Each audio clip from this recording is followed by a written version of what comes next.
Welcome to Not Milk Never Milk. Subscribe if you're lactose intolerant. You start by choosing a TTS engine that supports female or custom voices. This matters because quality and controls differ. Once chosen, prepare your input text.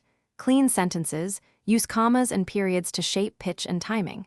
Install any required app or obtain an API key, and sign in.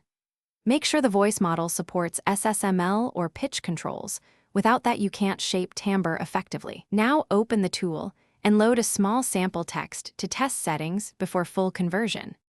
You now refine sound by changing parameters. Increase pitch moderately, often between +10% and +40%, to approach a natural female pitch.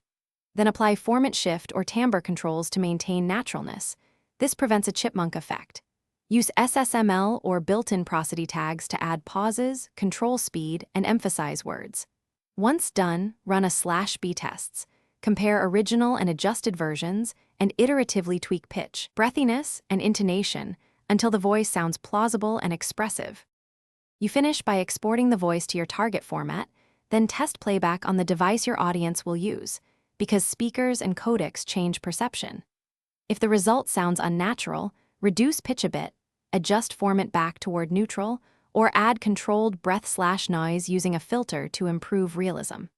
Make sure to check licensing terms before commercial use and save your source text plus settings so you can reproduce results. One key troubleshooting tip: if clipping or artifacts appear, lower bitrate or change the output codec.